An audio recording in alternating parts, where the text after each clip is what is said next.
District 25 has went through a lot of turns and a lot of waves, ups and downs through the years. It used to be a very big, thriving community of middle-class African-American people who it was just really like a big deal to live in Belmead, to live in this area.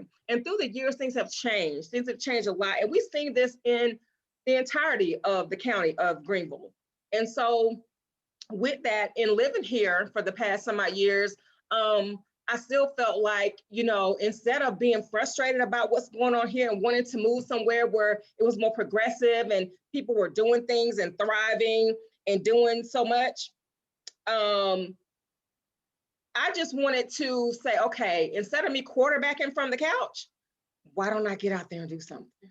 And so in getting out there and do something, that means engaging, community engagement. And oh my gosh, there's no one set way to do this. So I'll start from the beginning again. It started with Emerge. I got myself enrolled in Emerge. Absolutely dynamic program. I mean, absolutely dynamic program. Training for 6 months, one weekend a month, learning how to run for office, learning how to help someone run for office. But with that, I had to add more tools to my tool belt. And so I knew that in my district, in my community in Belmead, there was no community group. And so I went to Upstate Circle of Friends, and my friend George Singleton, who is the vice president of Upstate Circle of Friends, he said, you know, Adrienne, there used to be a community group, an association, and it just fell off. People they just stopped. And I said, okay, we need to get it going again. And I knew that that was no small feat. I didn't take for granted that, oh, we just have it and they'll come. I know better than that. So what I chose to do was say, hey, who's done it before? And that's one of those things when engaging community, thinking about, you're not the first person to get up in the morning to think, I want my world and my community to be a better place. That's not real life. That's not realistic. Somebody has had that thought before, and someone has tried to do it before. Seek out that person. See what the barriers are. See what they did that worked. See what they did that did not work. I found out about a lady who tried to get, who was working with the Belmead community group. And I invited her because I needed her wisdom. I needed her experience. And I needed to know what worked for her, and I wanted to partner with her. I wanted us to be a community, not okay, I'm doing it now and you're not. I wanted us to all be together with that. And so, of course, now this is pre-pandemic. Went out to the community, decided on a date, had a location that was offered to me for the free, connected with people like Shannon Banks at United Way to say, hey, this is how to grow your community. These are the tools you need. Let me link you up with other community group leaders in Greenville County to make sure that you know of the resources that are available to your community. And in doing that, one of the biggest things, canvassing the community, going door to door, again, pre-pandemic, going door to door, knocking on those doors and saying, listen, this is a big community, I know it is. What are you frustrated about? What do you want to see? Making those flyers and having my children, their adults, go out and help me put those flyers out. Let's go talk to these neighbors and tell them, look, whatever your frustrations are, let's bring it together and let's work as a community to kind of see if we can't get people in here to address these concerns. And that's what we did. We canvassed this community, and it's a big community, Belmead. And we don't just say like just what's the Belmead on the map, but the Belmead that is what we call Belmead, what people know as Belmead in community. There are a lot of different specifics if you put it out on a map that says, well, this is Belmead, this is not. Regardless, it's about community. And so for us, we wanted to get people engaged again, talk about what's going on in the community. And so we went door to door. Sometimes when I was in Emerge, I couldn't be there to go to the Saturday before the community group meeting. There are some people on this call right now. My best friend, Pamela Murphy, but like those people went in my stead. Those people, like Farrah said, you find people who are passionate about the same things that you are passionate about. And while I was at my Emerge classes on Saturday, my mother would go to the Democratic meeting on Saturday, the breakfast meeting. My best friends would go in the community. And they would go and canvass the community for me to let people know that we're having a community group meeting because I needed that done. It was impossible for me to do this by myself. It doesn't matter, I had the passion, but I had to make sure that I embraced my whole kitchen cabinet of people who believed in me, and therefore they would do what they did best. And one thing I found to be amazing is once they started getting engaged, and I told the story the day I graduated from a merge, my own mother said, you know what? I think I'm an activist now. I've been going to these meetings, I'm going to county council meetings, I'm going to these meetings, and I know what's going on. I'm an activist now. All of a sudden, that thing started transferring. It started transcending over, and she became involved, and she wanted to know, are we going to county council meeting this week? She wanted to know what was going on. And I would ask her opinion about certain things because I knew that it's impossible for any one of us to know how the community feels about every single issue. We've got to engage them. And so fast forwarding to Bellmead community groups, we started having those groups once a month and started engaging people in the community, making sure like, what is it that you want to talk about? It doesn't matter how many elderly ladies came to the table saying, I'm tired of the trash and the noise on my street. Look, we still had to address the noise and the trash on the street, but we still had to get those people in to say, hey, there is an outlet, there's a resource, and there's a forum there whereby you can bring those things to the table because you are an important part of this community. And fast forwarding to, I know that she talked about me being part of the National Council of Negro Women. For me, a grassroots, and I see my soror Alicia Brewster here. Hi, soror. Delta Sigma Theta Sorority Incorporated is absolutely an organization that was founded and built on social action and community service. That is the heartbeat of what we do, trust and believe. And so with that, even I loved what the National Council of Negro Women brought to grassroots organizing, grassroots making sure that we're going to empower, advocate for, and lead women of color, their families, and the community, because we know that African-American women are the most powerful voting bloc in this country, gets things done. And so by making sure that we had a group of women who are empowered in this community, we knew that the work would go out and get done. We would register people to vote. We would pay attention to what's going on in education in the schools. Make sure that we would pay attention to what's going on in physical mental health, economic empowerment, and entrepreneurship. And those things continue to lead on to different ventures throughout this whole community engagement field. Martina, you can give me a sign when my 10 minutes talking is up. You're right about there. Okay. But at any rate, the biggest thing, for me is that nobody works in a silo. Like, we got to do this. We got to bring in all of our people to the table, and we have to make sure that we are making sure that those people those things are important to them, dispatch them in those areas. If you want to get them working, dispatch them in those areas. When I started running for office, my BFF Pamela Murphy was my campaign manager. And I knew that she's a salesperson. So she was determined, like, there are things that she's strong at and I suck at, and vice versa. She told me, I need you to get on this phone and call X amount of people or reach out to X amount of people. It wasn't my thing, it wasn't my forte. But once I surrounded myself with people who had all different types of things, we made an entire community. And we know that within the word community is unity. And within the word unity is you. And so that's our whole slogan with Bellmead Community Group. There's no community without you. If you take that you out of community, you don't have a community. So I'll stop there, Martina. I think that's a beautiful segue to open the floor up for questions for Adrienne. And this breakout session is for you all. So this is not going to be a one-sided conversation. We definitely want everyone to participate. And, if you feel comfortable, put on your video, ask Adrienne a question. And if you don't, that's okay. I have some canned questions to help, but it looks like Alicia has a question. Go ahead, Alicia. Well, thank you, Adrienne, for all that you are doing and really leading the way for hopefully many other women to join you in politics. It won't be me, but I appreciate individuals like you who are taking on that mantle. It is definitely, especially in this environment, a difficult road.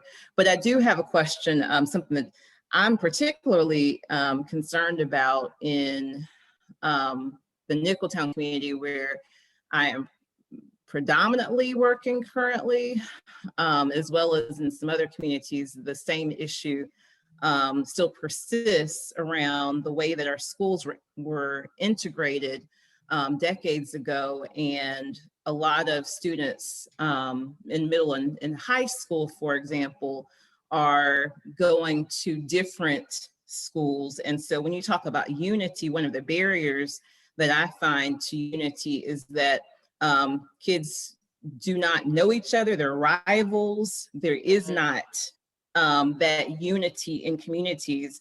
And one of the underlying challenges with that is the way that our schools were integrated in a way that was not in the best interests of African American communities in particular. And so what are some of your, I guess, what do you see as opportunities to be able to address that issue in particular? And then also, what do you see as one of the most pressing issues or barriers to unity in communities? Well, first, I would say that I've learned, and just because I'm on this track of community engagement, let me just say, 5 years ago, I did not know who my specific representatives were. So let me just put that out there now. But I will say now, I will not go without knowing who they are, because you have to know who they are. I'm not sure if that's District 23 in Nicholtown. If it's District 23, then I would have a conversation with Glenda Morrison Fair, who if I'm not mistaken, I believe would be the school board trustee for District 23. One thing that's very important that I found a lot of times is that sometimes we encourage people to vote in the general election, and that's it. And as long as we do that, we feel like, oh, we've done the whole thing. That is not even halfway the race won. We have to get involved in local elections, the down ballot elections at the smallest, or what we think is the smallest, from the school board, city council, county council. We have got to know who our representatives are. They need to hear from us. And I think that what you bring about is a very important issue, is that we want to make sure, we want to make sure that our schools are desegregated in a way, but we also want to make sure that we are binding our community together as well. So I hear you on that. I would definitely, if I were you, make sure that you know, and again, I think it's important that you bring up this issue, because you may not necessarily live in Nicholtown, but that's where you work, and that's just as important. So knowing who those elected officials are in that area is important, to have those conversations with them. Now, I can tell you in Nicholtown, very good friend of mine and an absolute dynamo, Lindsay Jacobs. When I tell you, Lindsay Jacobs will go to hell and back to fight for people and Black people, and she's a white girl. And one of the most fierce I've ever seen in this world, I swear to you. So one thing you definitely want to do is make sure that you know who your elected officials are, know who's over the Nicholtown community group, know who's over that garden. I know Lindsay works in that garden, but make sure that you are connecting with people who need to hear your voice about the issues that are happening. And when it comes to bringing community together, sometimes, again, not even if you don't live there, if you attend those community group meetings, it's a huge deal that you have a say-so in what's happening in the community in which you work. So you definitely want to make sure that you show your face and speak out for those students or people that you see in the community who can't speak out for themselves.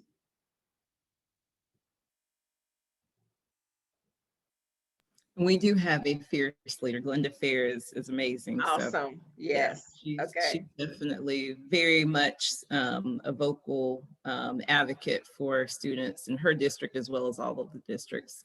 I think that the structural, the big picture I think that there just needs to be some real, we really do need to go back and look at the way that our schools were integrated, just across the board, but in particular in communities of color, because I think Absolutely. that it has. Absolutely. I think you bring up a great point, and I would encourage you, do not put the baton down and keep going with that. Let Glenda know that that's what you want to look into, and go to those school board meetings and let them know that that's a huge concern.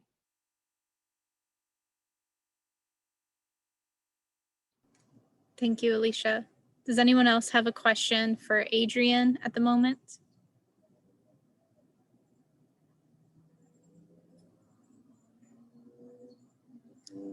One thing that I will ask is, Adrienne, what barriers did you face in your journey to reach County District 25, not 55? But yeah, tell us a little bit about that. What are some of those roadblocks, and how did you overcome that? Or did you overcome it?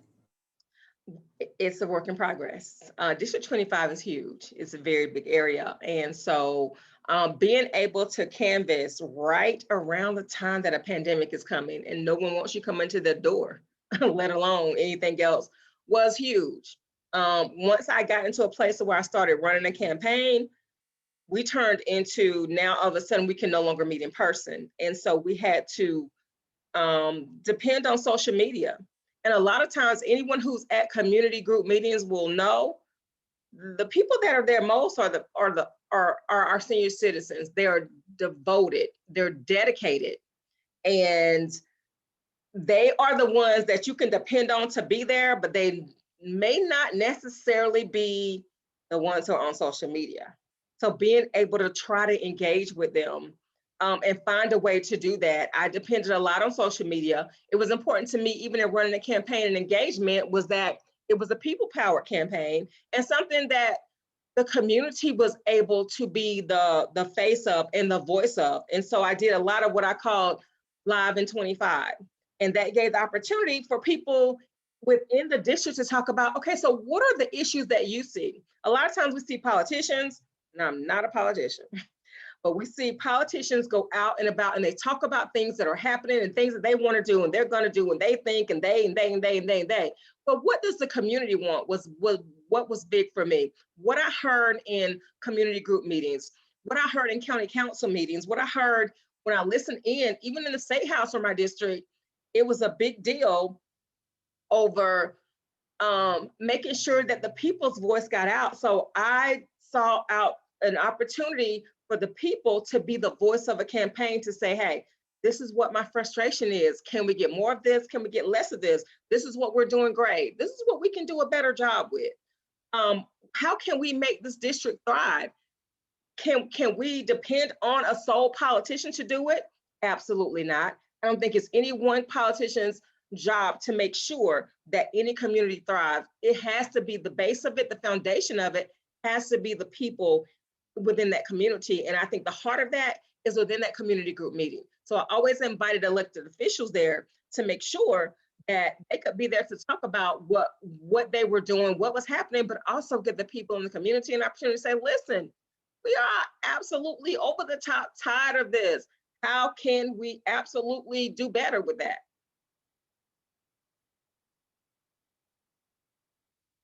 Thank you, Lee. I appreciate you joining us. I have another question along the lines of young people in a community. I think I never really thought about how young people would be involved in community development, city development.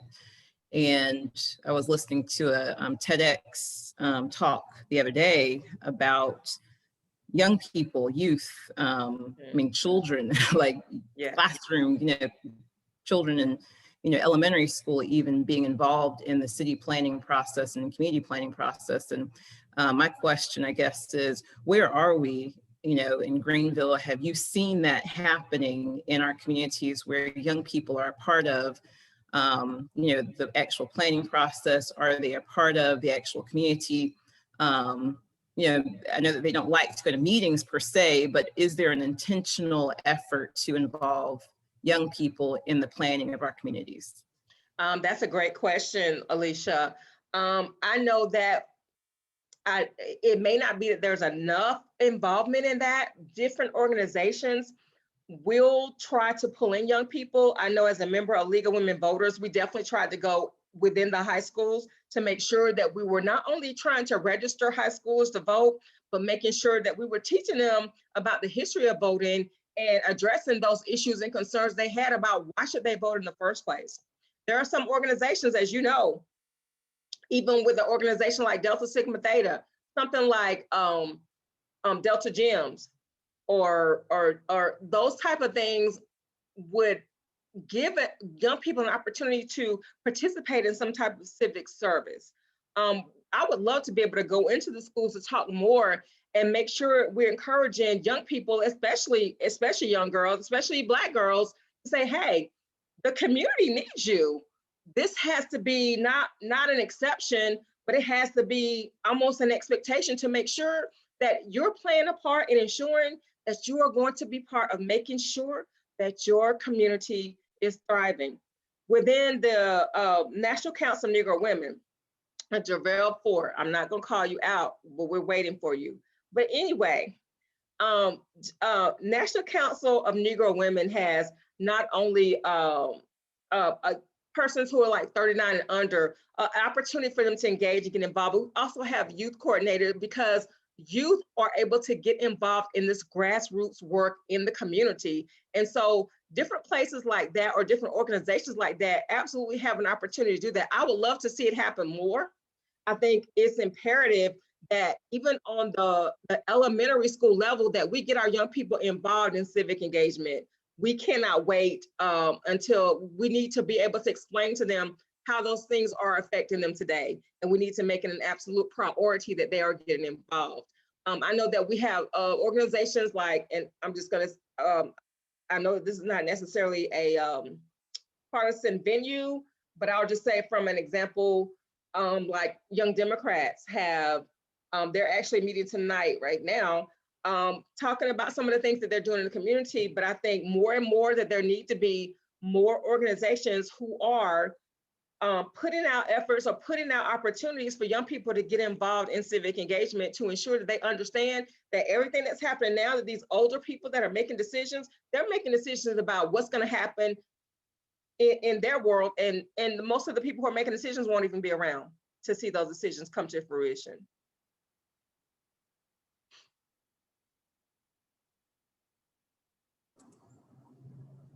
That's great.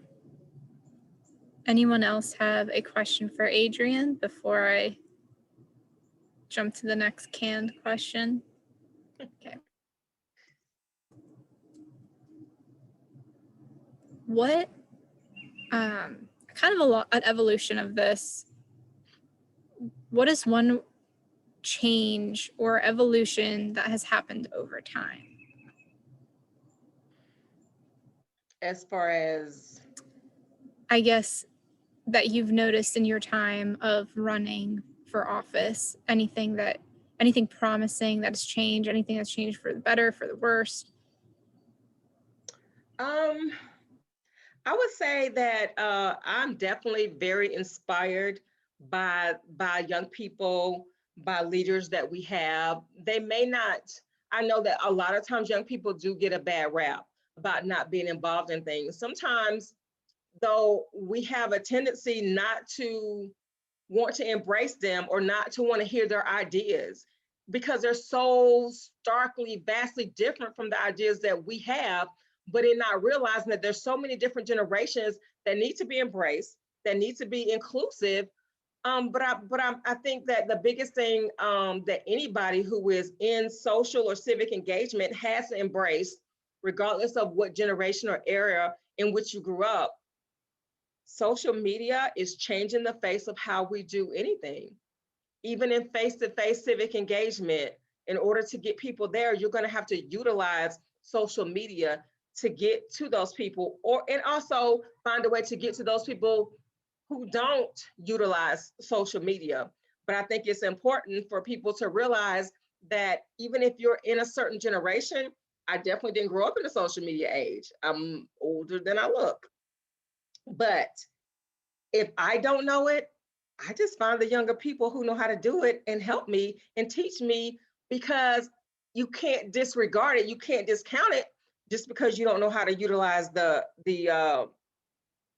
resources or the information. So I do think that that's been the most promising thing. And this is realizing that when we think that young people may not add a certain amount of value, the young people are absolutely our future in ensuring that we're able to mobilize in a way that we can be more effective. I think one of the most unfortunate, disparaging things is that even in South Carolina, we have such an issue with broadband. We have so many students who don't even have access to broadband, who cannot get online and doing schoolwork, and we're living a lot in a virtual environment. So that's definitely one of those things that have been a little bit frustrating, but I trust young people to bring to the table the gifts and the skills that they have. So I think for me, that's one of the most encouraging, changing things that I've seen in the evolution, definitely.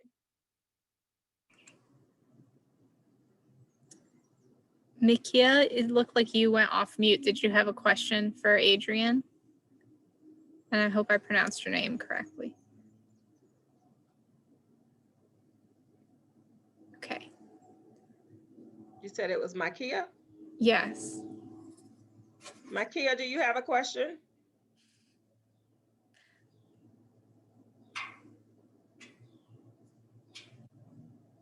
It's okay. Okay. What is one thing Go ahead, Channing, go ahead.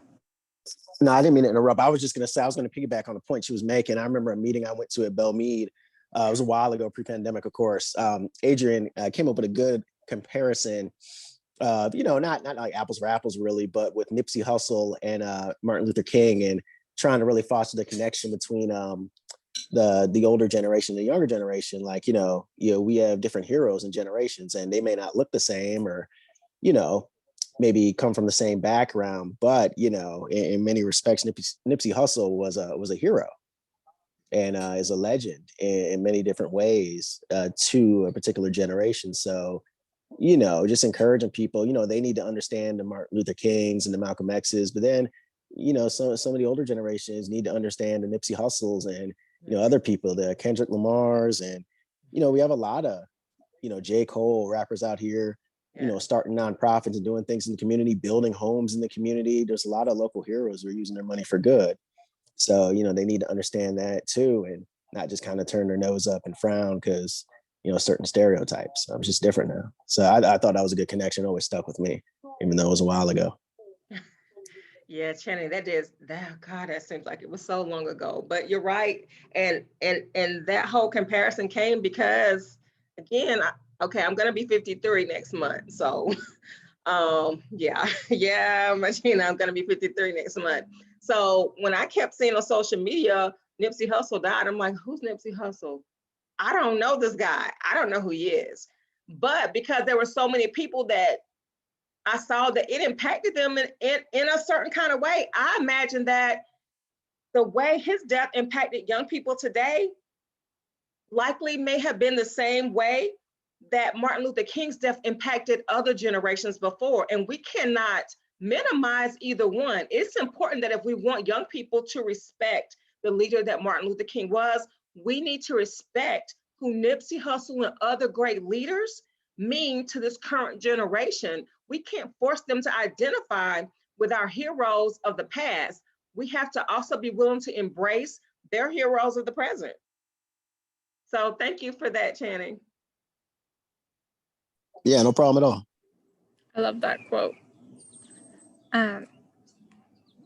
What is something that you wish you knew before running for office? Oh, wait, let's see.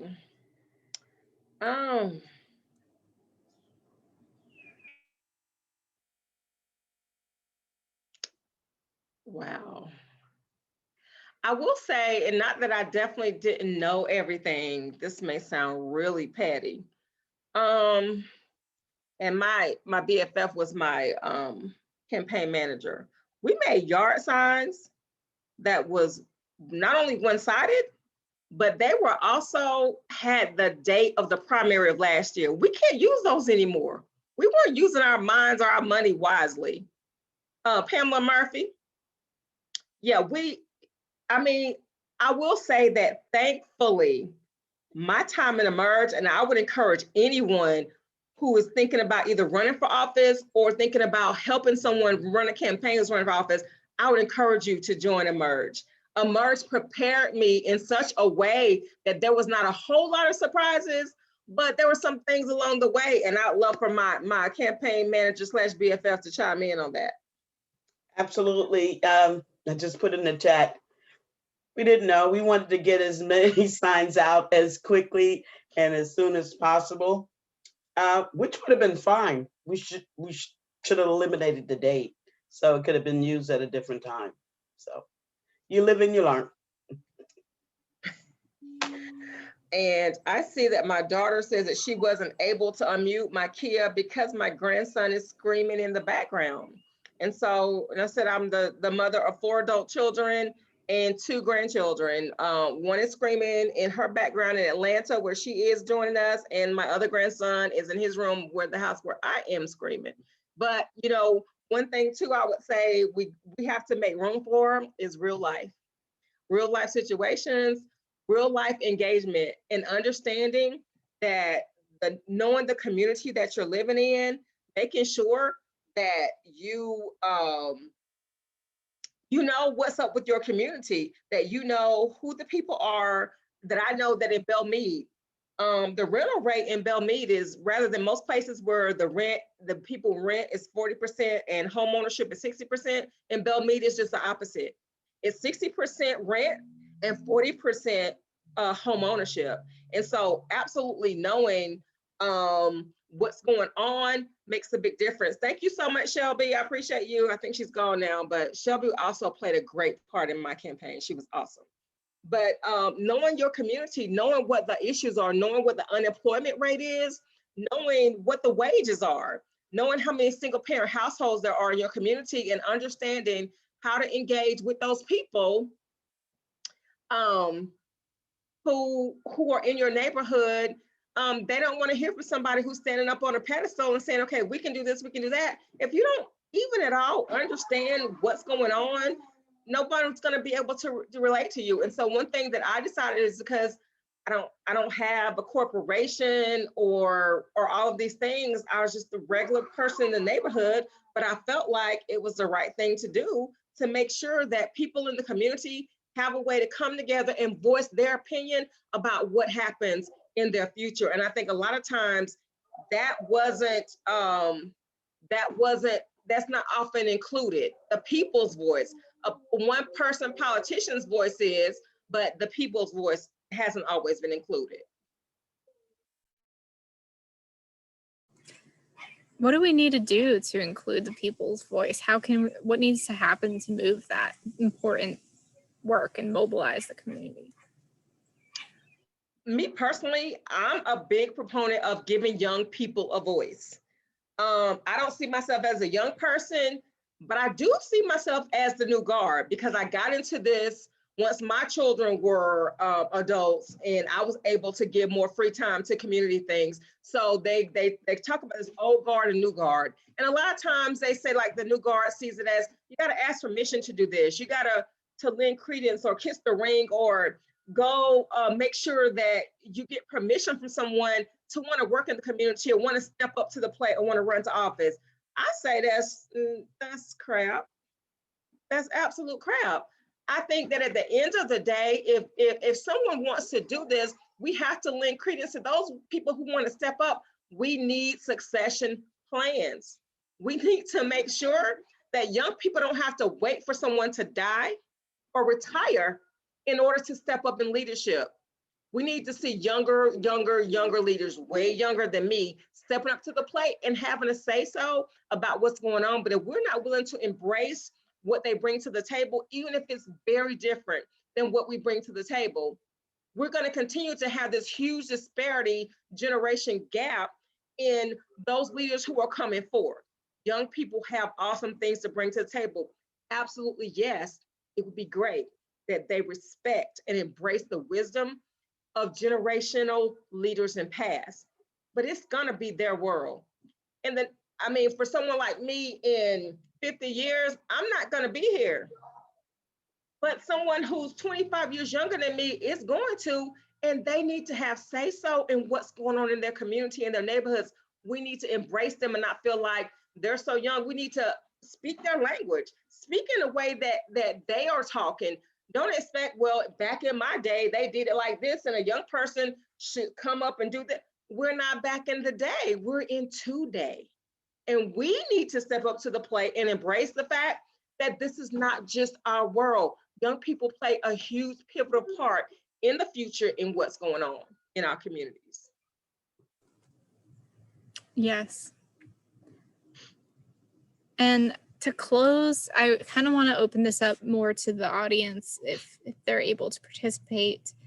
We want to hear, what are you passionate about? What changes do you want to see in your community, in this community? And what does that look like for you? What kind of burns in your heart?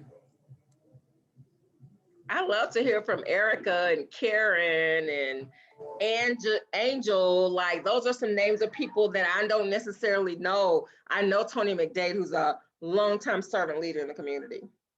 And I know some other people, but I love to hear from those people.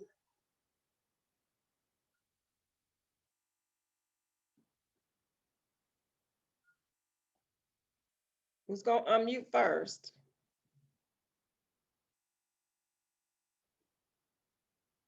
I agree, Alicia. Everyone in the community should be valued. Absolutely. Yes, it is the evening, so we understand if you have family or dinner or background noise. So thank you all for sacrificing some of your time to be here with us this evening. Absolutely.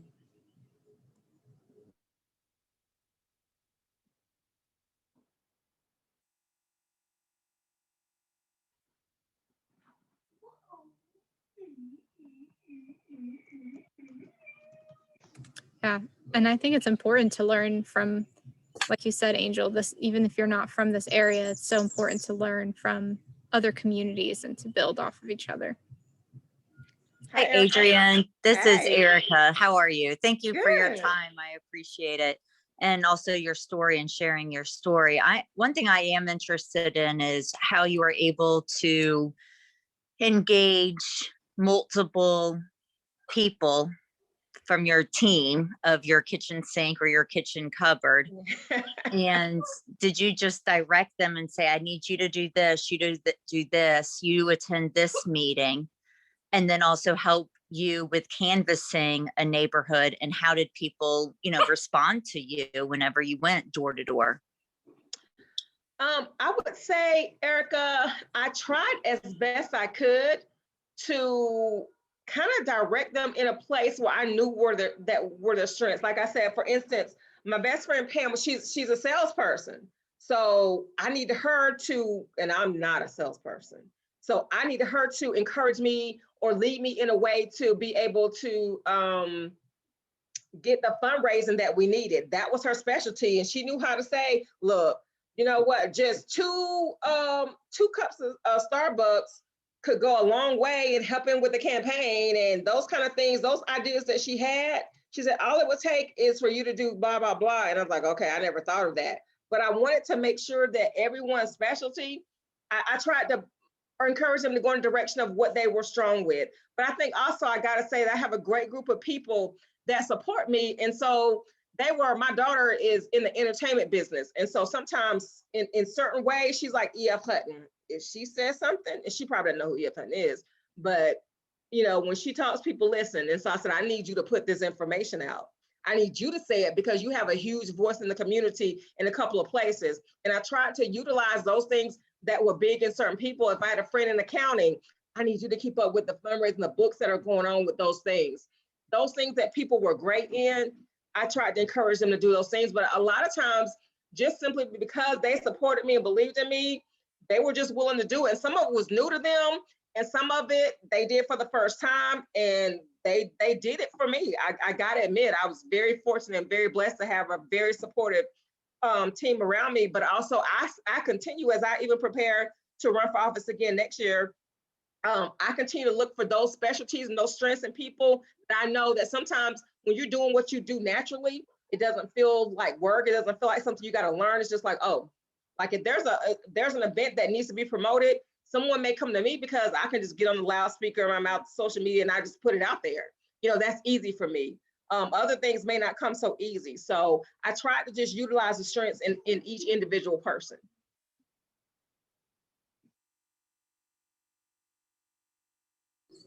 Excellent question, Erica.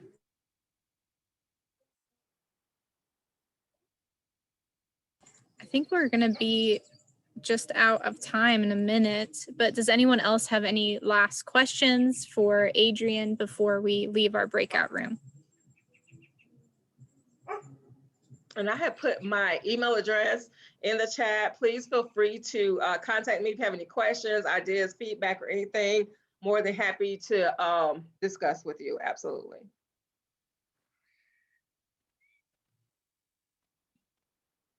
I am interested in hearing if and how people responded when you went door to door if they never met you before.